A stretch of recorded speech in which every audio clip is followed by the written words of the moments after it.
All right, Little Rock, grab your coffee, get jacked up. It's time for another episode of The Block Talk, and I am lucky to be sitting here with Michael Orndorff, one of our very own Little Rock natives. Mm-hmm. Welcome to the show.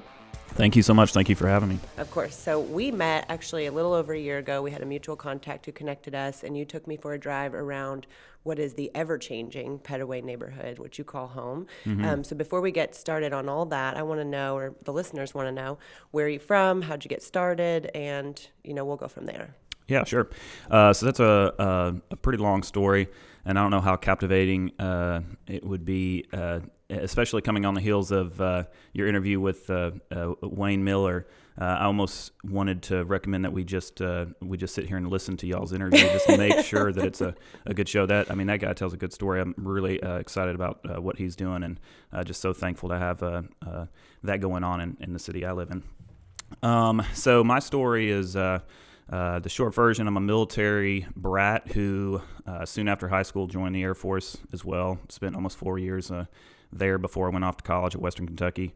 I was a finance major. I thought I was going to work at Edward Jones or Merrill Lynch or something like that. As a financial advisor, I was never made for corporate America to try and climb that corporate ladder, but I didn't know it. So soon after graduation, I bought a trailer park with a guy that I was in the Air Force with out in southwest Little Rock off of Baseline Road. Mm-hmm. And so 3 months before we graduate, we buy this trailer park. As soon as I graduate, pack all my stuff up. I move into the trailer park on Stanton Road, and I lived there for a year and a half. And it was a very tough experience, but I would not sell it back for anything. We didn't make any money. You're trying to hold these 40-year-old trailers together with string and tape, and it just couldn't be done. But it was an incredible experience. So thankful for it. But with the rehabilitation of the trailers, led us to the rehabilitation of houses, and that ultimately led us to led myself to building new construction. I was wanting to build at a time when there was, for the most part, next to no new construction going on. It was the depth of the Great Recession, 08, 09, in the housing market. Yeah, I think it was around 08 that I had built my first home for myself. And then to boot, I was a minimalist before I knew what a minimalist was. So I wanted a 2-bedroom, 1-bath house, and I wanted it to be super efficient. I didn't make much money at the time, but I did have a lot of money saved from when I was in the Air Force, and so. There weren't the builders that I knew just really didn't know how to scale their price. They're used to building, 2,000, 3,000 square foot houses, and here I am asking for hard to be cost effective at that kind of square footage, though. Yeah. But I had found out that ultimately you can build your own home. You can pull one permit to build your own home if you're going to live in it. Anybody can do this. You don't need a contractor's license. So for those of you listening right now, don't be scared. However, I think personally, a worker is worth the wages. I had the time on my hands to make mistakes and do it myself. But don't be discouraged. If you, for those of you listening, if you think that there's a future for you in construction, then I encourage it, and I'd like to get in touch with you and send you a short document actually that will lay out the building process for you.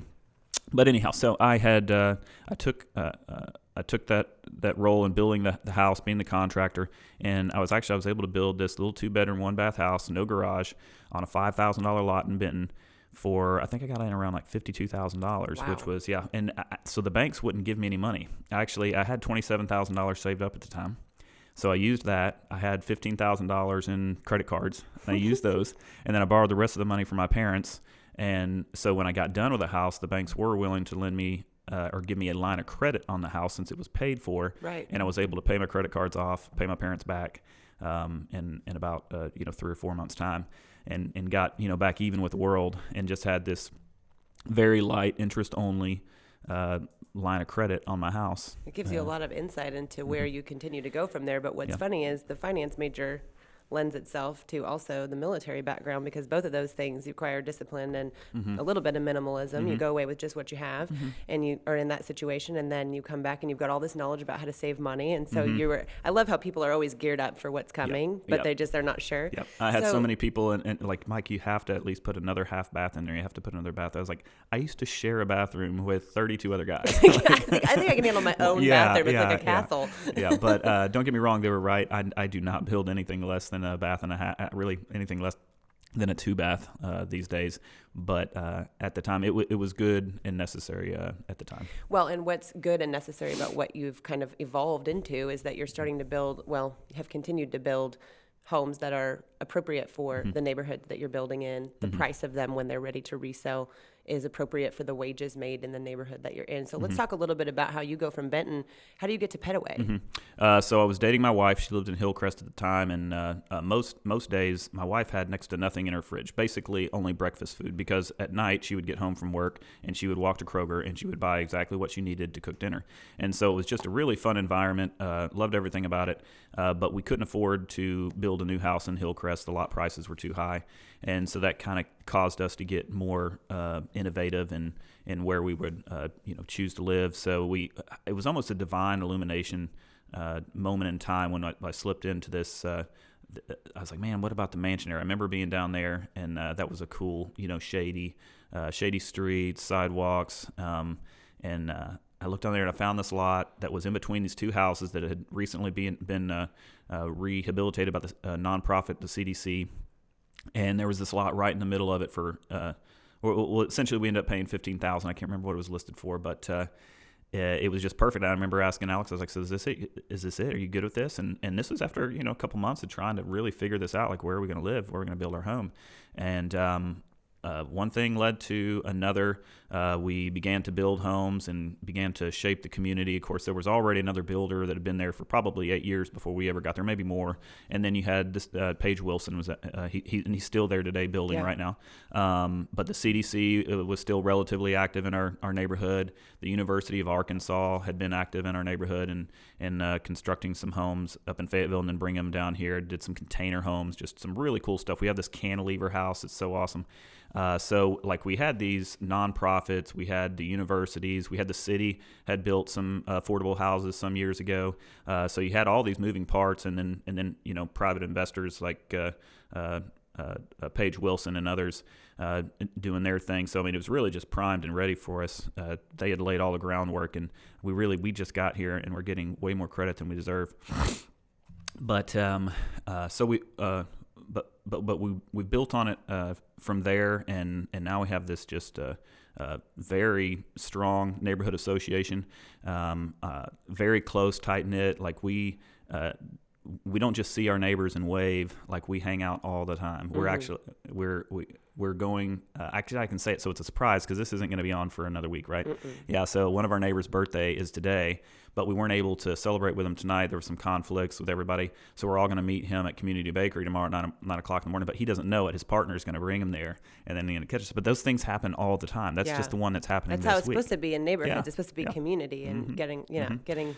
They're helping each other when there's tough times and celebrating when there's good times. Yeah, and the incredible diversity that we have, like we have empty nesters. So there's this, age diversity. There's an economic diversity in that we have a homeless shelter that is literally, it's in our neighborhood, our house. And then meanwhile, we have the governor's mansion just a few blocks to the west of our neighborhood as well. So, and then you have $700,000 houses and then everything in between. Yeah. So just a huge economic diversity. We've got the age diversity, and then also as far as the race diversity as well, and a strong population. The LGBT community is very alive and well, and we pride ourselves in that. Yeah. Well, and I noticed too, you guys have participated in a lot of community events. You had one of the biggest Pride Parade floats that, I mean, it was big and huge, and everybody else, I remember someone posted on Facebook like, well, actually, they might not have won, but this was the best float. So Yeah. I saw that. I laughed about that, and I thought, well, there's claimed Mike. victory. Yeah, I claimed victory, but I don't know. Do they even judge it? I don't know. Okay, I so wouldn't think so. I saw somebody we out claimed there. victory, but yeah. I saw someone out there said they hadn't petted a dog all day, and they were just like, I can't believe I haven't petted a dog all day. Someone bring me your dog. It seemed like Yeah, it was kind of a fun community event. But what's interesting is like the culture, like you're talking about. When you first took me on the tour over there, I remember, not to like put you out or anything, but you were quite emotional about the situation because you were like, I just can't believe that people don't see what's going on here and that there's not more. But that was over a year ago, and so much has changed since then. And all of a sudden everybody, even agents at my brokerage, are running around over there going, hey, I want to build, I want to do something over here because it's so exciting and it's so different than what's going on in so many areas of the city. So how do you think we extend that kind of neighborhood diversity and that culture acceptance and those kind of things into different branches of Little Rock? I don't want to pretend like I have all the answers. It's been a collaborative effort as far as Petaway, and Petaway had, a good location. We came on the shoulders of the Mansion area. Those were individuals who stuck around and fought for their neighborhood, even when we had, urban sprawl and different things. So, I think there is a ton of opportunity. So and I don't know this to be fact, but it's a number that everybody throws around. There are 8,000 empty lots or abandoned homes downtown. The design of downtown is designed for success, in that it's not any different than the design isn't any different than Hillcrest or Heights or Stiff Station. Those are densely populated neighborhoods that have stood the test of time. They've been there for 100 years, and our bones aren't any different. We just we have the desirability there in Petaway, but there is opportunity in other neighborhoods to plant those seeds and to get the ball rolling. And so it's exciting. I feel like I definitely, there's enough for me to do for the rest of my life, but I would love. So you actually used a word on your last podcast that I love, the co-op petition. Yeah, that's my favorite. There's so much room for that. There's I would welcome more builders to come to our neighborhood. I would encourage builders to go to these other neighborhoods. There's so much opportunity down here. However, I should say there have been 7 different builders in our neighborhood, Petaway, probably in the last year and a half. Yeah. And that's big because when I came there, the only builder that was there was Paige Wilson. Yeah. So that's encouraging. Right now, there are 2 African Americans who are building a house in our neighborhood, alongside with Paige Wilson and myself. So I'm building 5 new houses in our neighborhood right now. 4 of those homes were for sale. One of them I built as affordable, as an affordable rental. So 3 of those 4 homes that I built for sale are already sold. One of them sold before I ever broke ground. And then the house that I built for affordable rental is spoken for. So there's only one house left, and I'm not even through, and it's had a ton of activity. I'm not concerned about it sitting on the market for 180 days. Right. It's like a realtor's dream. Yeah, this is we have a market. We have there's obviously desirability. Yeah, right. There's this idea that people don't want to live demand, downtown right. is bogus. Absolutely. Yeah. We just need the majority of people don't want fixer-uppers. And it's not just new construction that's happening in Petaway. There is a ton of rehabilitation, some with tax credits, some without tax credits. But ultimately, the majority of buyers don't want to spend. They don't want to spend their weekends, working on their home. They want a home that's something, closer to finished and ready to go. So it's just about building that inventory. And so the opportunity is there for other builders, other people who do rehab work. Not just in our neighborhood, but all throughout Little Rock. Yeah. I've noticed, too, that a lot of activity is starting to take place over in the East Village area. From a residential standpoint, they already had kind of the marina going in, and they've done the cat heads and the whole walkability over there by East Em, and now all of a sudden you'll see Hanger Hill start picking up some more and more residential lots, and then same thing around south of 630. You're seeing a lot more activity in South on Main and Soma, that whole area. We've talked about there's houses down there that you can't keep on the market at all. If they're priced right, they're gone. And I've noticed even there's an increase in the lot prices in some of those areas as well. So can you talk a little bit about sustainable housing and how a lot of it, what you're building is not $500,000, $600,000, $700,000. It's fit for family, and it's something that I think other builders, it's hard to get to that. It's hard to build for less than $100 a square foot. I mean, so how do you continue to build the right houses for the right price?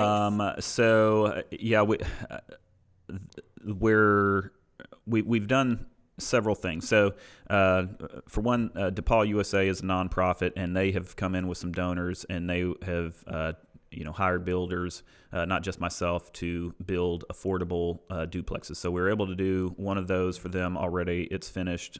They've moved people in that essentially they had something. Don't hold me to these numbers, but income restrictions of you couldn't make more than $22,000, and then your rent was essentially 30% of whatever your income was. So. But we were able to do one duplex already, and this is not this is a nice duplex. It's really cute. I need to show you. I've never seen anything not cute. Yeah, I need to show you a picture of it.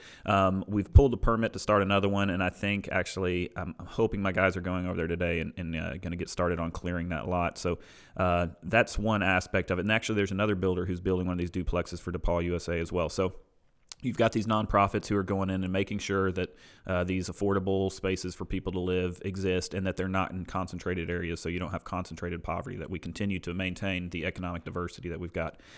Alex and I personally went in and built a house that was it was mirrored off the first house that I ever built. We built it a 2-bedroom, 1-bath house, and all brick. Okay, No, we gotta get to that. Yeah, in a minute. it was about 850 square feet or so. It was it was about the size of the first house I ever built. It was all brick, and I listed it for $99,000, in this hopes of I don't want anybody to say that we're not building for all economic age group or economic backgrounds.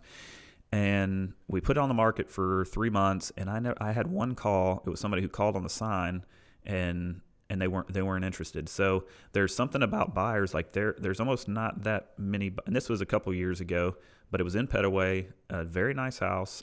We really weren't looking to, we're looking to make a ton of money, right. But ultimately, we ended up renting it out as an affordable rental because those need to exist as well. Not everybody can afford to buy a house or might in not a be place. In a position, right. They're just not in a position to buy it. So affordable rentals are important too, and so that's what we rented out now for $800 a month, and include the water, which is for a 2-bedroom, 1-bath, new construction. And it's your own home. You're not attached to other people like in apartments or right. Mm-hmm. That's a whole deal. So Yep. what about the Drive. walkability of the neighborhood? Because you talk about there is the homeless shelter, but there's also a lot of other things nearby. You can walk around and enjoy yourself. And I know there's some projects upcoming that I've seen that involve some commercial space and things like that. So what about the walkability? So already we have the Soma Business District that is 5 blocks away from our house, and we use that up. Soma after dark, we go to Loblolly in the summer. I mean, it's just, we feel like if you walk to Loblolly, you've come close to burning the calories it takes that you consume. Yeah. So it's like this. I think balance, eating at the root is like negative calories too. Yeah. So. Yeah. And then we love going to the root. We just walk down there and just have breakfast outside. Oh, it's amazing. And so we've already got Soma Business District and all the community events, different things, the festivals, etc. We already have that just in our backyard. But in addition to that, the hope is right now we've purchased and own 3 different parcels on East 21st Street in the corner of Rock, and the idea there is to create this micro business district. So right now, if you have a business and you're working out of your SUV or out of your garage or at a farmer's market, in order for you to get to that next level, more than likely you're going to have to rent a huge space, more space than you need. Maybe or rent something that's not affordable for you. That's the thing about small business. You just can't make the numbers work. Trying to make that jump is almost impossible. Yes. So we're trying to create an environment where people can transition from their from the farmer's market or from their SUV into something that is more conceivable, but still have storefront access. And that's one of the things I loved about your conversation in last week's podcast.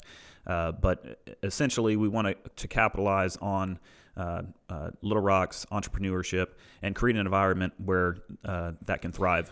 Oh, you said my trigger word, entrepreneurship. Yeah. That's the thing about Little Rock is people have no idea. I always say Little Rock's the next big thing. I mean, it's the thing that everybody, they talk about us nationwide about how, it's so affordable to go move there. And it's it's also friendly to small business. It's very easy. I know for me, living in an apartment right in the middle of Little Rock and kind of fighting my way up, it was hard to get, like you're talking about, it was hard to get to that point where I could own a business. But it happened, and it was possible because of the surroundings I was in. And where I'm from in Southern California, there's no way that I would be able to do those things and have an office this and have the, you know what I mean, and continue to build my business. So I love the idea of doing like a micro business and taking some small entrepreneur and giving them the opportunity to afford the rent that they're going to have there and their triple net lease or whatever it might be. And then also for investors, it gives them the opportunity to invest not only in the business and see what comes of it, but their city as well. Yeah. Yeah. Not only, so this is a very business friendly city, but even when you do, I feel like even when we do kind of hit these roadblocks, you can talk to somebody about it. We have very accessible individuals that work for the city, and so it's not jumping through hoops to have these conversations about certain problems that may arise. So yeah, I love the accessibility of our city leaders, and I hope that they continue to offer that. Just the importance in this micro business district. I think that it's important not just for our neighborhood, but really every neighborhood downtown. And I'm not asking that we do something new. This isn't a new idea. This is actually how every neighborhood was ever built ever, right? Hillcrest Heights, Stiff Station, they have always had a business district. The Mansion area had Soma. Before it was called Soma, it was still a business district. Petaway had a business district. In fact, there's still a business right on the corner of Rock and 21st Street where we have these 3 parcels that we hope to develop. It's a barbershop, but it has been active and in business for probably 70 years. Yeah. There's so many different things when you drive around different areas of the city and you see these old staples, these businesses that have been there forever and ever and ever, and you're just watching the development around them. Like, stay there, don't move. Yeah. Do you remember the last time we took a tour? We went to Wright Avenue and looked at their business district, and you remember there's the shell of what used to be a theater. Yeah. Like they used to have a theater in their neighborhood. Put one there. Yeah. That is so awesome. They used to just walk from their homes and meet their friends at the theater and watch Mission Impossible. How awesome was that? We totally need to have that. So if you want to develop a movie theater, please go and speak to Mike. However, I mean, I feel like Soma, it does have a movies in the park sort of thing at Bernice Garden, and then the city, Little Rock. My wife and I haven't been to it in a couple of years, but we did definitely love to do it back before we had a kid. Going down to the river and watching, movies. What are they? Movies? What they call that something? Movies after dark. Something like that. But they have like art night now and market night, and it's really cool to see all the things that are going on downtown. We're still doing that. We've kind of chameleoned a little bit, but I just, those sorts of things are just awesome to me. I think that's ultimately what for sure our generation wants to get back to is these close, tightly knit communities where we get to do life together. Well, and then we have to say the word millennial, which we both talked about, and we're both elders in that community. But when you talk about millennials, they are actually, and it's funny because even technology is coming back to I think a little bit more of human connection. Like my sister and when I were laughing the other day because you can voice text, you can send videos to people now. Like Marco Polo is just live video between you and another person. And it's funny because like finally technology is taking instead of the break and it's bringing you a little bit closer. So hopefully that will continue and our trend will start to do some of these walkable communities. That's what everybody wants. They want a community where they can live somewhere, walk to the coffee shop, do their work. You saw downstairs at Nexus, everybody is down there working and doing their thing and having their meetings. And then they want to, be able to walk to work, which is something right now that you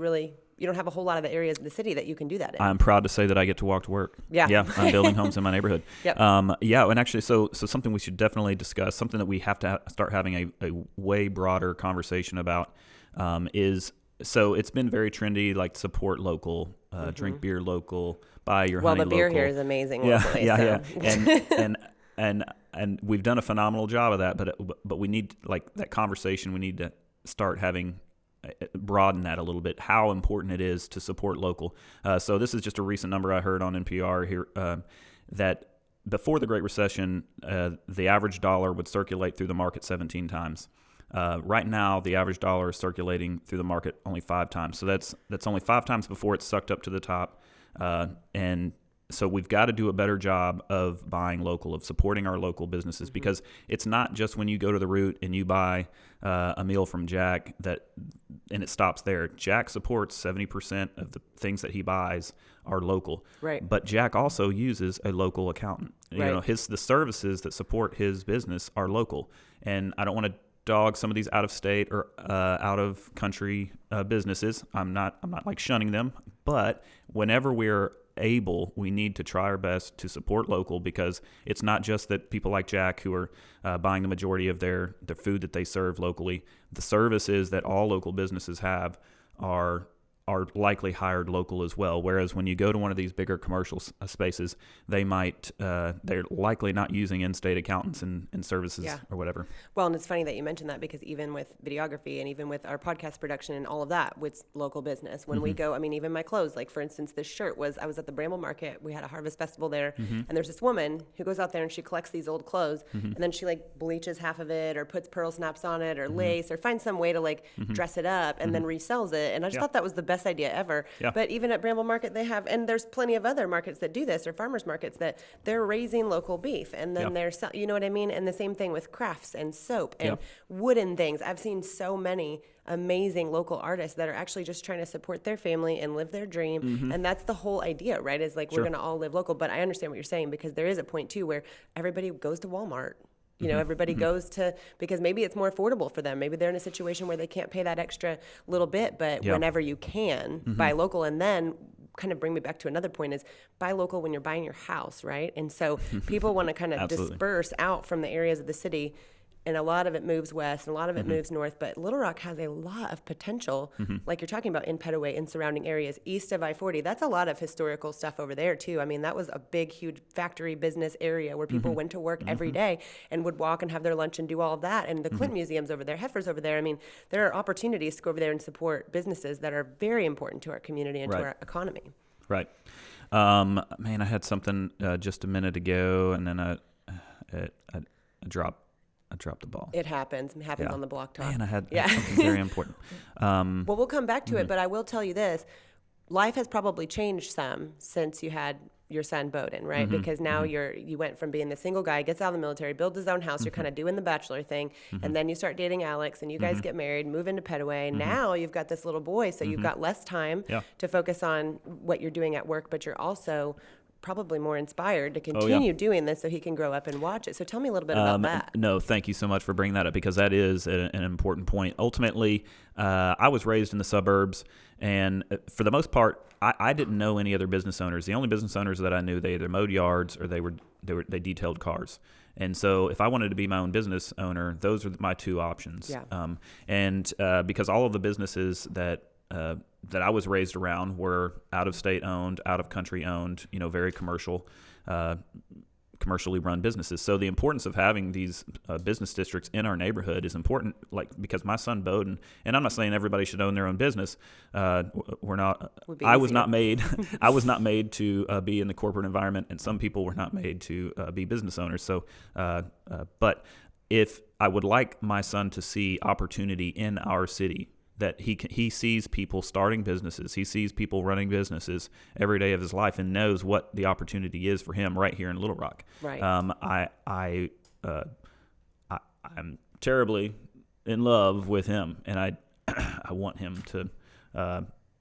If he wants to stay in the city, I want him to have an opportunity to stay in the city. Well, we raise our kids and we tell them all the time, the sky's the limit, sky's the limit, sky's the limit, but you can only work here. You can only do this, and this is the income that you're going to receive. And because I want you to stay near me. Yes. But that's a good point, because you need to be able to show him there is opportunity beyond going and getting a job at XYZ. And maybe if you want to do that, great, but also you can build your own business. You can run over here downtown and create something, because that's what you've done. And that's like, as we get closer to wrapping this up, my big thing is you have taken a space in our city, and you've taken the time and your own money and your own energy, and you've poured that into the neighborhood over and over and over again. And I know from experience that when you pour energy into something and you pour love and commitment into it, people love that, and they get behind it, and then they come and they start pouring energy. And like you said, it's collaborative effort. You feel like you're getting more credit than you deserve, but it had to start with some of you, like Paige, and you start over there, and then it just builds and it builds and it builds. And so the more that you do, the more that the community wants to get behind it. And so that's why I wanted to have you on the show, as well as to expose you to the city, that those of you who don't know who Mike Orndorff is and what's going on over there. We also have the most popular tiny home in all of Arkansas, which you're responsible for. So we've got to close on that. Tell me about that. So the tiny home is 270 square feet. It's a one-bedroom. Like it's the best investment I've got. It's the pound for pound, by far, the best investment we've got. We rent it out on Airbnb. It's rented almost every night. And we have chickens behind it. We have a small garden bed, blueberries, peaches. I mean, this is an 1,800 square foot lot, and we allow pets. The entire yard is fenced in. But I mean, it's solar panels. Like it. Yeah. I get goosebumps when I talk about the tiny home, because there's also the quote, which I think you named your business after. Tell me what that says out front.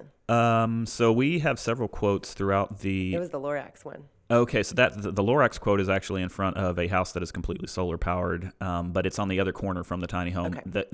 And that home has a she shed behind it. It's actually a 200 square foot space that the buyer who bought the home and the she shed from me, they rent it out on Airbnb as well. But we have a Welcome to Petaway sign. It's in the brick wall. And below where it says Welcome to Petaway, there's a quote from the book, The Lorax. Unless someone like you cares a whole lot, I may not be able to finish this. Yeah. Nothing will get better. It's not. And that's really ultimately Petaway and the energy that is in our neighborhood. It's all encompassed in that one quote, and that we're just trying to live earth-friendly lives, really just to love our neighbors, and just the benefits that come with living that way. Yeah. Well, I adore what you guys are doing over there, and I'm going to keep following you. I'm going to keep talking to you about this and keep watching it. I'm so thankful to Brian for introducing us and for getting the opportunity to speak with you. And I'm just going to, all of you who are listening, take a chance, drive over to Petaway, drive around and see the unbelievable differentiation between the buildings that are there. Tiny homes to larger homes to this, like you said, the container homes are awesome. The students that built those at U of A and brought them down here, I mean, just incredible. So thank you for being here, for sharing with us. And yes, and we add value on the Block Talk. That's what we do. Yes, so you do, this valuable interview means a lot to me, and I appreciate you being here. Thank you so much. All right, Block Talk, we're out.